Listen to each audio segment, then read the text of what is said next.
Hello. Hey. Hello. Hello. Hi. I hope that you are enjoying your lunch break or the evening if you are in Korea. Today we are going to talk about European market and Korean market in terms of starting a company and cooperate with those markets. To my today's guest, it's Marta, Allina, and Hyojeong. I'm really excited to talk with you girls because your story is really interesting. Marta is originally from Poland, but she has spent like 10 years in Korea. Even more, actually. Yeah, even more, I think. And Hyojeong is originally from Korea, but she traveled all over the world. And during her stay in France, she started a startup, NomadHer. And so, yeah, now she moved back to Korea. So she has great view on both markets.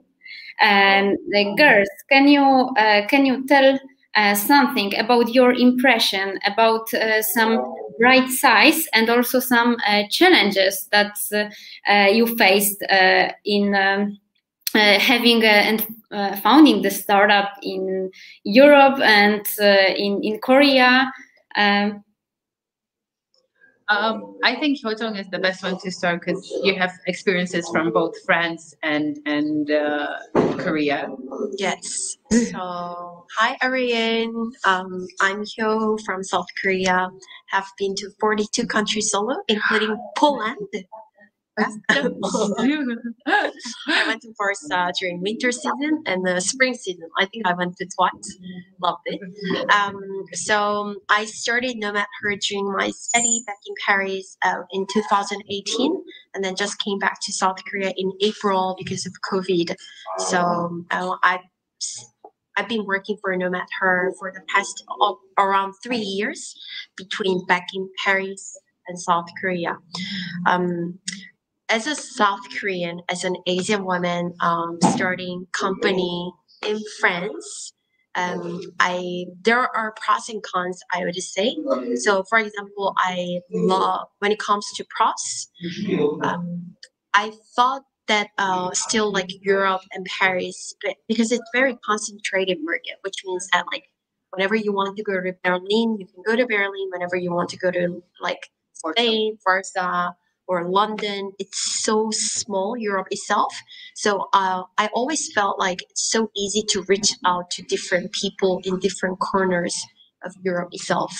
And also European Union, they really put lots of effort to foster entrepreneurship. Especially in case of France, they have a visa special called French Tech Visa. And I'm also holder of that French Tech Visa. Basically, they really want to promote entrepreneurship and also entrepreneurs from different parts of the world. So the place where I am incubated is called Station F. Basically, it's the biggest startup incubator in the world. And there are so many entrepreneurs speaking in English. That's what I really appreciated because most of the French entrepreneurs, they hate speaking in French. But I mean, hate speaking in English. But lots of programs, so many mentorships, so many office hours. One thing I appreciated at Station F is that VCs, they are very open to talk to you. So a lot of coffee calls and still opening like mentor hours are going around in the Slack channel. And you can always feel free to reach out to VCs. That's what I loved. And as a startup working in tourism sector, because we were in Paris, it was great because we could meet so many travelers from different parts of the world. Yeah. When it comes to Korea, I think first we have an amazing IT. Everything is very upgoing on. Well, let us put it into perspective. We're currently in Jeju-do, which is like a kind of a semi-tropical island off the coast of Korea, and you have Wi-Fi here everywhere, including in taxis, absolutely everywhere. So we've been co-working literally on the beach. Yeah, Like, for example, I couldn't imagine myself working in the metro, having a video call, which is, of course, 100% imaginable in South Korea. Just having a video call, whatever. We have full-on conference call with your whole team on the subway. In the metro, on the subway, on the bus. Also, I think Korea is a great market if you really want to test your product, because people speak in the same language. Everything goes so fast. Like, it's a great market if we want to test the product. While in Europe, so many different ethnicity, religion, different languages. So I would say market itself is very diverse. And are you talking about whole South Korea or Seoul? Because also from my experience, sometimes the capital is totally different from the rest of the country, and it's also good to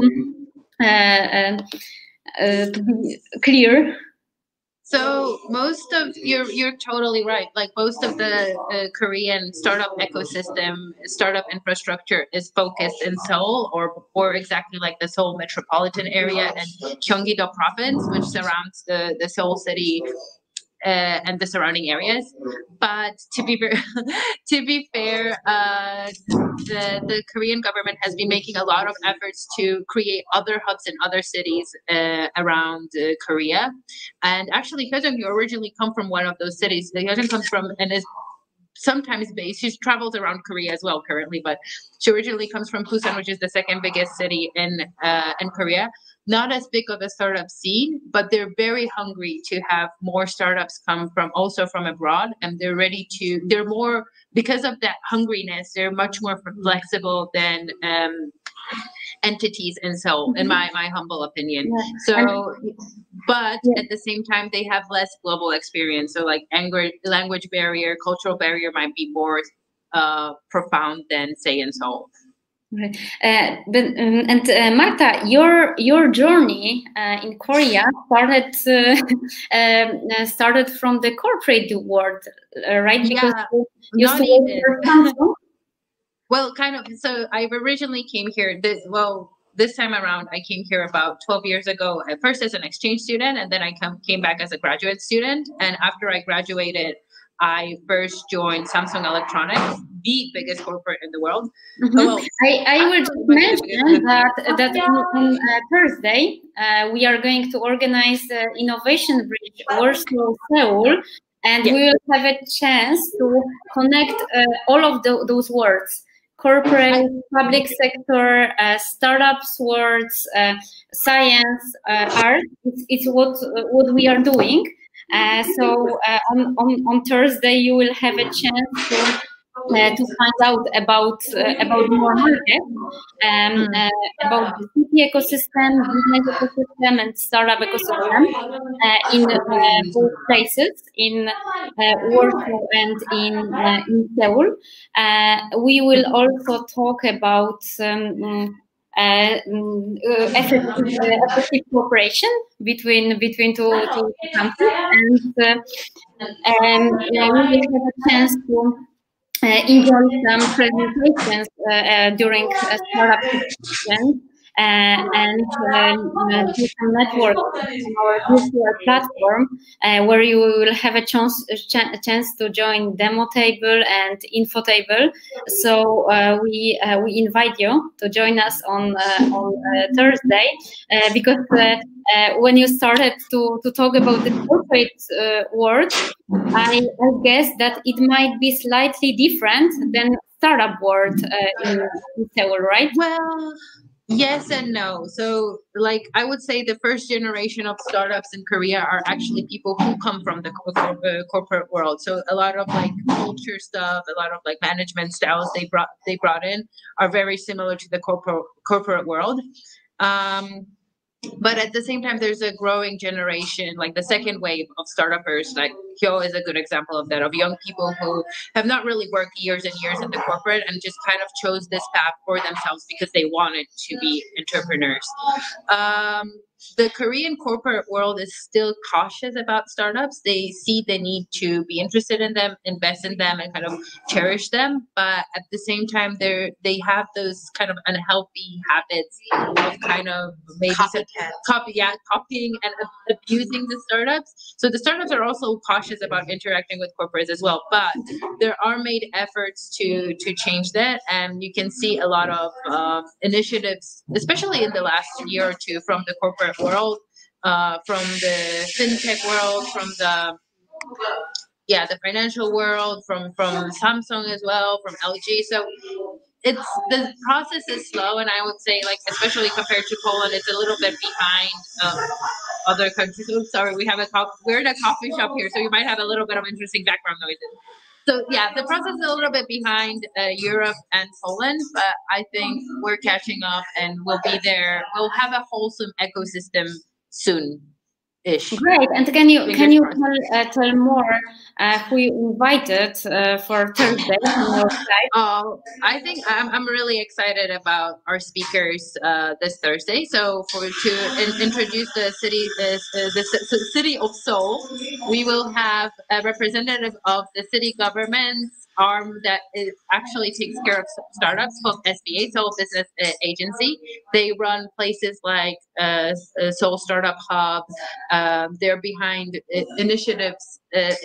One of the biggest startup events in Seoul called K Connect. And they're kind of like the representation of the Seoul city when it comes to the startups. Then we have KISET, Korea Institute of Startup and Entrepreneurship Development. They're they're under the Ministry of Startups and SMEs, or SMEs and Startups. I always get confused which one is first. And they're kind of they help Korean startups expand their presence abroad and vice versa. They've been supporting programs for foreign startups to tap into the Korean startup scene. So I'm really looking forward to what they say, what sort of plans they have for the future for foreign startups that want to go into Korea. And last but not least, we have a representative of Asan Nanum Foundation's Maru 118 Center, which is a social entrepreneurship oriented platform that curates startups that kind of have a social impact angle to them. They're actually currently preparing a global offer for foreigners in Korea as well. So I'm really happy and really excited about what they will be talking about. I'm excited. Right. I'm excited too, because the aim of these bridges is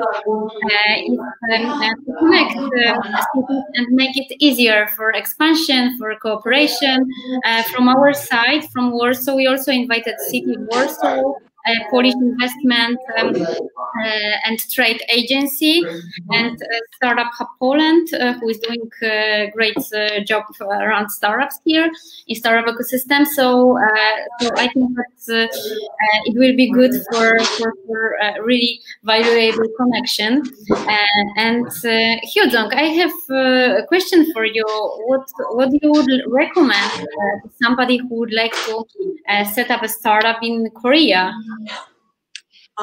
For Polish entrepreneurs or any entrepreneurs from the European entrepreneurs. So first thing I can definitely tell you is Korean startups or Korean government, Korean whole startup ecosystem, they are thirsty about being global. So I can really assure you, they love to see more. And there's a lot of money behind that. Yeah, there's a lot of funding opportunities. They love to see international entrepreneurs with, of course, strong capacity and ability and strong team to come. So I can assure you, the thing is, you will learn a lot, because South Korean system, we have money. I can tell you also, if you think it's a good product, people love to spend money. People love to see different new products. So definitely, yes. The thing is still, like, language itself can work as a barrier for those who don't speak any Korean, like in any parts of the world. I assume the same goes with Poland, France, wherever in the world. So for those who wish to come to South Korea, it would be great if you already try to learn Korean culture, Korean language. The best scenario will be finding Korean partners who'd love to give you some culture tips. But definitely don't feel afraid to jump into the adventure. And there are a lot of programs, right? Like Hey Startups. There's more and more programs for foreign startups reaching into Korea, and also there's a growing community of people where you can find your potential partners, just find people who will support you and who will share their experiences and kind of guide you along the way what you have to do. And one of those communities is Seoul Startups, which I represent. So, and also you have NomadHer. And NomadHer, if you're a female traveler, you have Hyo to guide you. Yeah, I love your idea. Personally, I love your idea. But go ahead. I think you have a question, Eva. Sorry? I think you had some question. No? Yeah, I have a question, because you mentioned also about finding a partner to learn more about cultural tips, and I would like to ask you, what are the most important cultural tips that you could give somebody who is not culturally aware? So, like, what kind of important culture tips for those who wish to come to South Korea? That was your question. Yeah, business, like business oriented stuff. Like business etiquette.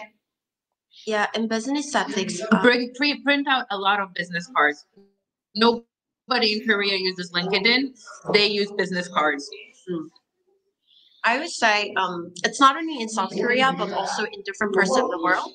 But definitely, for sure, if you're a startup, a lot of people, even including investors, VCs, or government officials, they would be curious to know who you are, which means that what kind of team you have, what kind of background you have, what kind of school you went, what did you study, what was your previous experience. Yeah.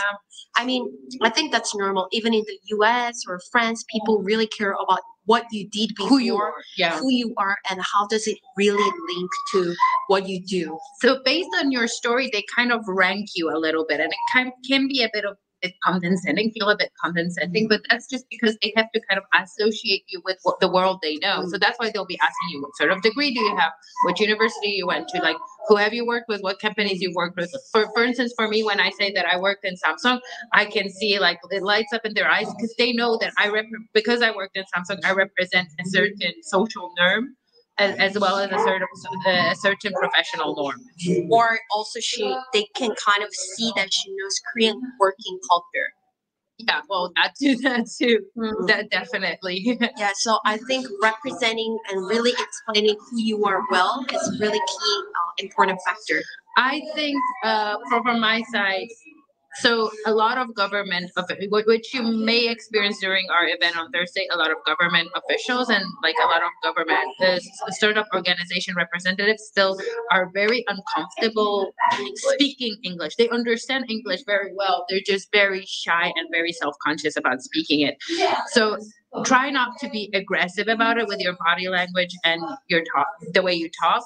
Just be understanding, inviting, inclusive, and kind of open as well. And if they don't answer your emails right away or never, don't be discouraged by that. Especially with government institutions, they take ages and ages to kind of process everything. So I guess government institutions around the world are the same. Also, I would just say like rapport, like rapport is really important, like connection, like in different personal connection, rather than just sending cold email. I think it goes same in different parts of the world, but always like being introduced by someone gives you more credibility about like, oh, okay, I can at least have some call, like coffee call or some video call. Reference. They always need reference from someone. So if you get introduced, they at least know, oh, well, he knows him. So I know he's not like stranger danger. Yeah. So what about hierarchy?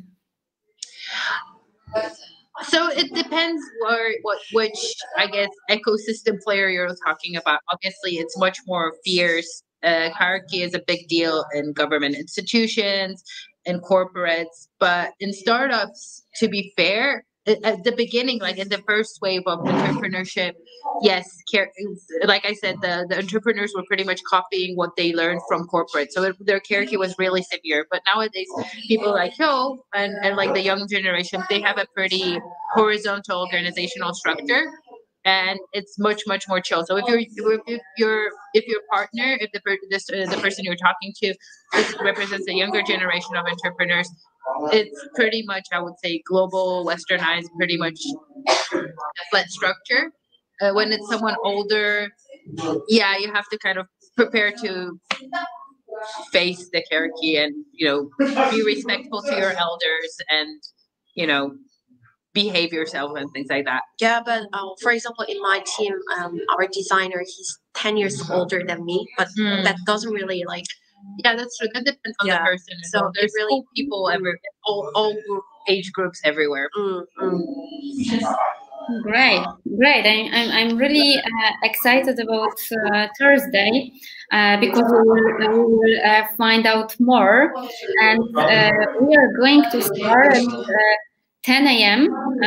In Warsaw, and it will be 5 p.m. in Korea. So you can also find the link in the comment, and you can join. You can sign up for the event. If you have any question, you can leave also in the comment, and we will try to address them during Thursday event. And it will be a great chance also to ask some questions to startup founders, to people representing some companies and some public institutions. So if you are interested in expansion to Asia, to South Korea, or the other way around, to Poland, Europe, make sure that you will book your time on Thursday, and we will share more information about both markets. Would you like to add something? I would just want to say, like, Korea, as much as you probably have the impression from what we said that Korea is a very hard market to get into, but if you make a little bit of effort, it's an amazing launch pad for the rest of Asia. It's a very homogeneous, very closed market that makes it easy to test bed if your product has a chance to even do anything in Asia. So obviously do your homework, but if you do it right and you play your cards right, this can be a really amazing opportunity for you. I think, Marta, that you are a great example of that. Yeah, she's really great example of that. Yeah. Survival. Survival of the fittest. I mean, I also agree. If there's a will, there's a road. So even for me, like, there are not many Asian entrepreneurs, female entrepreneurs, like in Paris, but somehow, like, I ended up making. So it goes to the same, like, whatever you want to target. But if you have a will, I'm definitely sure people can be successful with a great team and great capacity. Yeah. Yeah, great. I think that this is really important topic also, female entrepreneurs, and always during Venture Café Thursday gatherings and in all of our programs, we are trying to also include women entrepreneurs, and we are making sure that always we are inviting them to participate in the program, because there is a lot of great solutions, a lot of great companies founded by females. So this is also a really important factor that you are doing. Yeah, Korea, female founders in Korea, they're still not like, I recently read a study, a government study, that they're like, from all the founders in Korea, only 9%, less than 9% are female, which is a bit discouraging. But I guess you just have a lot of work to do. So we have a long way to go. But hopefully this will change soon. And I think I see more women on the startup scene. Like when I started here with startups like 4 years ago, there was not a lot. Like even among startup employees, there were not a lot of women. It was like a very male oriented sector altogether. But nowadays you see women even in VCs, which is like, you know, wow. Even cacao investment. Like even like executive level. So that's, I think, a big improvement. And I hope these women will serve as role models for young entrepreneurs like Hyo here. F is the future. Female is the future. Yeah. Right. She can travel anywhere. She can travel anywhere. She can do anything. She can venture anywhere. She can venture. Everything. Everything. Yes. Great. Thank you, Gersh, with this positive aspect. And yeah, see you on Thursday. Enjoy the rest of your evening. Thank you. Yeah, thank you. Thank you. Bye-bye. Bye.